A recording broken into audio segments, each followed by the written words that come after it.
ngusuhuze kandi nguhe ikaze we tuba tugenda tubana umunsi ku munsi kandi tuba tugenda tubana ni hano kuri KGE aho tuba tugenda turebera hamwe inkuru ziba zigiye zitandukanye ziri hirya no hino. Uyu munsi ndashaka tuganire, yaba uri kureba iyi video cyangwa undi wundi uri buze kuba yareba iyi video cyangwa yakumva iyi nkuru, ndashaka tuze kuba twaganira wowe ku cyawe giti cyawe ufite ukuri buze kubyumva, nibigushokera uze kuba wakandika muri comment. Ndashaka tuganire kuri iki kintu. Tekereza kuva i Kigali ukajya muri Togo, Ghana cyangwa Kenya udaciye mu nzira ndende zo gusaba visa. Urabizi visa kugira uyibone hari amafaranga agenda yishyurwa bitewe n'igihugu runaka ugiye kujyamo, hari amafaranga ucibwa. Afurika iri kugenda ihinduka buhoro buhoro, kandi ubu Togo nayo yinjiye mu bihugu byafunguye imipaka ku banyafurika bose. Mu minsi yashize twabonye uriya navuga ko ari perezida wa Niger, ejo bundi ari mu Rwanda, yatangaje ko akuyeho visa ku banyarwanda bajya mwa kiriya gihugu, ariko mu gihe cy'iminsi igera kuri 30. Ese ibi bivuze iki?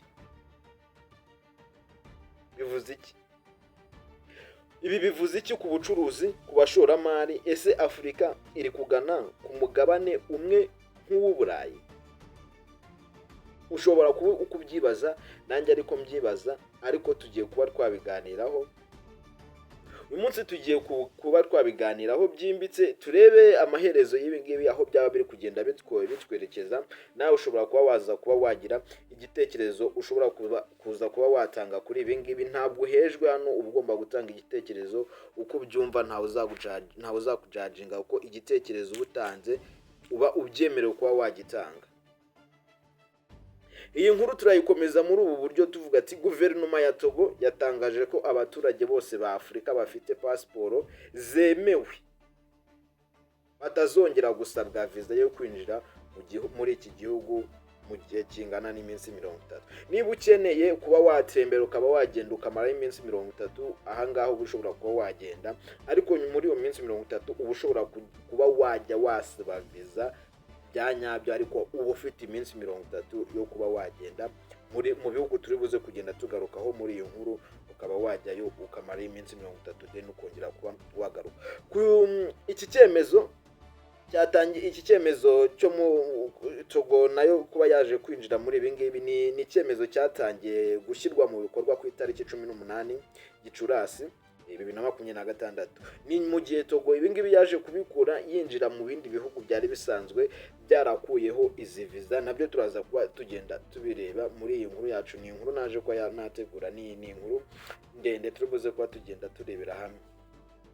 Abanyafurika bashobora kujya muri Togo bakamara iminsi 30 badafite visa. Wowe icyo usabwa ni ukuba ufite pasiporo yawe yemewe yo mu gihugu cyawe. Gusa mbere yo kugenda, umuntu azajya abanza kwiyandikisha online kugira ngo abone inyandiko imwemerera kwinjira muri icyo gihugu. Muri cya gihugu cya Ghana, ibindi kubanza kubikomoza, inkuru ndi kubanza kubikomozaho, tuze no kubona uburyo tugenda twakinjira mu bindi. Minisitiri w'umutekano wa Togo yavuze ko iki cyemezo kigamije guteza imbere ubumwe bw'Abanyafurika no koroshya urujya n'uruza hagati y'ibihugu bya Afurika. Mu by'ukuri Togo siyo ya mbere yaba iteye iyi ntambwe. Hari ibihugu byinshi bya Afurika byatangiye gukuraho visa cyangwa koroshya ingendo hagati y'Abanyafurika. Muri ibyo bihugu tugiye kuba tugenda tubigarukamo. Muri ibyo bihugu ngiye kuba nkumenyesha ibihugu bimaze kuba byatera iyi ntambwe. Muri ibyo bihugu harimo u Rwanda ni narwo rwabimburiye ibindi kuri iyi gahunda. Hakazaho Kenya, hakazaho Ghana, hakazaho Benin, hakazaho Seychelles ndetse n'igihugu cya Gambia. Ibi ni bimwe mu bihugu kuri ubu ushobora kuba wavuga ati ndajyamo nta visa. Hari n'ikindi gihugu cyaje kuba cyakuriraho abanyarwanda visa, igihugu cya Misiri. Uri umunyarwanda ashobora kuba yajya mu Misiri adafite visa. Icyo ubusabwa ni pasiporo yawe, ukaba ufite na tike iri bugukura hano mu gihugu cy'u Rwanda kugeza muri Misiri. N'ejo bundi perezida wa Niger nari nabigarutse hano hejuru, nawe yaje kuba akuriraho viza ku banyarwanda. Aya ni amahirwe menshi aba ahabwa urubyiruko. Ushobora kuvuga ati ni amahirwe menshi ahabwa urubyiruko gute? Aha ni ukwagura ubucuruzi, bagomba kwaguka ubucuruzi n'urubyiruko rukaba rubifitemo amahirwe menshi. Uburyo mbona nk'aho harimo amahirwe menshi, buriya ku muntu uri ready ushaka gukora muri iyi minsi 30 ashobora kuba yajya mu gihugu akavuga ati iki gihugu harimo ayahe mahirwe niba viza mu minsi 30 nshobora kuba nakora namara muri iki gihugu iminsi 30 ari nta viza nkantu nagisohotsemo. Iyi minsi 30, muri iyo minsi 30 ushobora kuba wageze ahantu ukavuga ati isoko ry'iki gihugu rimeze uko. Muri iyi minsi 30 ushobora kuba wavuga ati nkoze imirimo iyi muri iyi minsi 30 mbona nshatse viza noneho yemewe nkaba nahamara imyaka ingahe, ndabona ibi bintu nibi bishobora kuba byakorwa bikaba byatanga amafaranga. Muri iyi minsi 30 iyi ni iminsi ushobora kubyaza neza, n'igihe ushobora kubyaza neza agaciro, ukamenya uburyo ushobora kuba wajya muri cya gihugu, ukamenya icyo imirimo ushobora gukora muri cya gihugu ikaguteza imbere, ukamenya ubucuruzi ushobora gukora hagati yawe na bya bihugu kugira utere imbere. Iyi ni iminsi myiza yo kuba ushobora kuba wakorera muri iyi minsi 30 ukiga nyine ibyo ushobora kuba wayikoramo.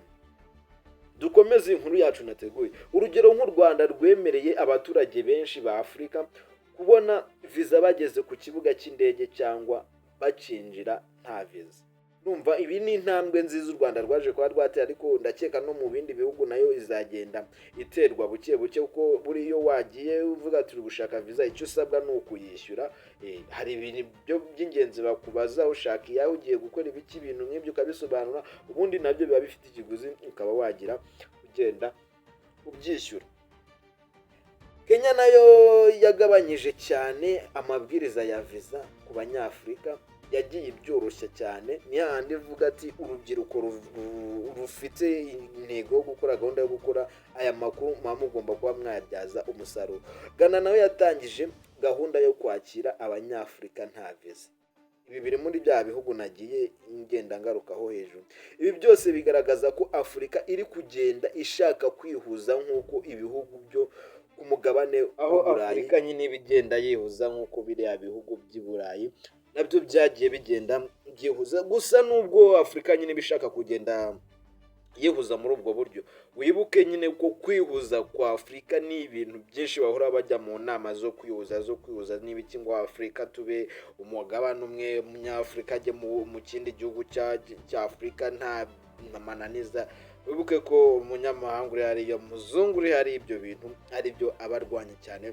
Gusa gake gake nibwo rugendo buriyo byatangiye kugukurirwaho viza, haba hari amahirwe menshi mu by'ubucuruzi, mu by'urubyiruko kugenda rugerageza amahirwe abari hirya no hino muba mushobora kuba mwayagerageza. None uku gukuraho izi viza bigiye bifite inyungu ziba zigiye zitandukanye. Gukuraho viza bishobora gufasha Afurika mu buryo bwinshi. Icya mbere ni ubucuruzi. Umucuruzi ashobora kujya gushaka amasoko mu kindi gihugu bitamugoye cyane. Nk'ubu ngubu kuba uri umunyarwanda n'umucuruzi kuba wavuga ati ngiye muri Ghana gushaka amasoko, ni ibintu biba byoroshye kuba ufite iminsi 30 yo kuba waba uri gushaka amasoko. Icyo cyari kimwe icya mbere. Icya kabiri ni urubyiruko, abasore n'inkumi bashobora kujya gushaka akazi, kwiga cyangwa gukora business mu bindi bihugu bya Afurika. Nabigarutseho hejuru mbabwira ati ushobora kuba wajya muri icyo gihugu ukareba uburyo bimeze, icyo ushobora kuba wagerageza gukorayo. Iminsi 30 ni myinshi, uba wizeye bimwe muri byo ushobora kuba wagenda ukoreraho ukareba icyo wabyaza umusaruro iyi minsi iba yasizweho. Ntabwo ari icyo gusa, hari n'icya gatatu naje kuba nategura ubwo narindi gukora ino nkuru. Icya gatatu ni ubukerarugendo. Iyo abantu bagenda bisanzuye, amafaranga yinjira mu gihugu ariyongera. Iyo abantu bagenda bisanzuye nyine amafaranga yinjira mu gihugu ariyongera. Icyiza cy'ubukerarugendo cyane ko hano mu gihugu cy'u Rwanda ubukerarugendo ni kimwe mu gikorwa kiri ku rwego rwo hejuru cyinjiza amafaranga menshi mu gihugu. Tugenda tubibona iyo bagenda bamamaza Visit Rwanda. Buriya Visit Rwanda iyo bavuze ati sura u Rwanda, nta kindi baba bashaka kukwereka ni byiza bitatse u Rwanda, bitatse u Rwanda rw'imisozi igihumbi. Bavuga ko u Rwanda ari umutima wa Afurika rero wa muntu wakuriweho viza akaba afite tiki yiwe akaba afite n'amafaranga agomba kuba yakoresha muri hoteli, azavuga ati aho ngomba kujya ni mu Rwanda, ngomba kujya kuhasura. Naza kuhasura wenda n'umwe cyangwa n'abantu 10 bagafata hoteli barimo, iyo hoteli zaba yishyuwe, ayo ni amafaranga azaba yinjiye, amafaranga azaba ari kwinjira ari menshi. Si ibyo gusa kandi izi viza ziba zagiye zikurirwaho cyo gikenewe, bakenewe gukomeza ubumwe bw'abanyafurika kuko abantu barushaho kumenyana no gukorana. Urumva ntihagira umuntu uturuka za Kenya azagera hano mu Rwanda asange ufite utuntu ugenda wikura kubaza ati utuntu dukora ute, wamfasha kutumenya nanjye nkadukorera iwacu, mukagenda mumenyana nyine mukagurana mu bitekerezo biba bigiye bitandukanye, mukagenda nyine mutezanya imbere. Ibi nibyo byiza bya za viza nagiye ngenda ngarukaho. Nubwo tuba twagiye tubona hari bimwe mu bihugu bigenda bikuraho viza, gusa hari n'ibindi bihugu biba byanze kuzikuraho, bivuga ati biriya bintu biba bishobora kuba byagira ibibazo bigenda bitera. Hari ibibazo, hari abavuga ko gukuraho viza bishobora guteza ibibazo by'umutekano, abinjira mu buryo butemewe cyangwa ibyaha byambukiranya imipaka, bakaba babona kuba bakuriraho ibihugu bimwe na bimwe viza bitewe n'umutekano muke uba uri muri ibyo bihugu, biba bishobora kuba byateza ibibazo mu bihugu byabo. Niyo mpamvu nubwo viza zavanyweho ku bihugu biba bigiye bitandukanye, baba bafite izindi ngamba baba bagiye bakoresha. Ibihugu byinshi bigomeza gukoresha igenzura rikomeye ku mipaka no mu kwiyandikisha cyangwa mu kwandika abagenzi mbere y'urugendo. Urumva mu gihe muba mwemeye kuba mwakuraho viza kuri ba bantu bamwe na bamwe, niba hari ibihugu muba muzi biba bifite umutekano mukeya, nyine haba hagomba kubaho igenzura, ukagira n'igihe wiyandikishiriza, ubundi bakabanza bakamenya amakuru, bakavuga ati uyu muntu ni muntu ki, aragenzwa n'iki, ese nta kibazo ashobora kuba yateza mu gihe yaba ageze mu gihugu cyacu, cyangwa ibibazo ashobora kuba yateza abaturage bacu. Ni inkuru nari naje kuba nanabategurira. Iyi nkuru ni nkaho nari nyigeze ku musozo, nari navuze ati naza kuba nayisoreza, gusa nkaba mfite ikibazo nifuza mu gusoza, naza kuba nagenda mbaza wowe wari ukurikiye inkuru cyangwa wowe tuba tugenda tubana hano kuri KG, ukaba wagira icyo waza kuba uyimbwira. Ikibazo mfite numva nshaka kukubaza, ese wowe ubona Afurika ikwiye gukuraho viza hagati y'ibihugu byose byo muri Afurika? Ese mu gihe yabikoze ibingibi nta mpungenge ubona bishobora kuba byateza umutekano muke cyangwa n'ibindi ntawamenya? Uraza kumbwira uko ubyumva. Gusa si ibyo ngibyo, si icyo kibazo cyonyine gusa mufitiye bibiri. Ese ibi byafasha urubyiruko n'ubukungu bwa Afurika cyangwa bishobora guteza ibibazo by'umutekano muke muri Afurika? Ibibazo bibiri nibyo nabashije kuba nategura, nifuzaga kuba naza kukubaza mu gusoza video.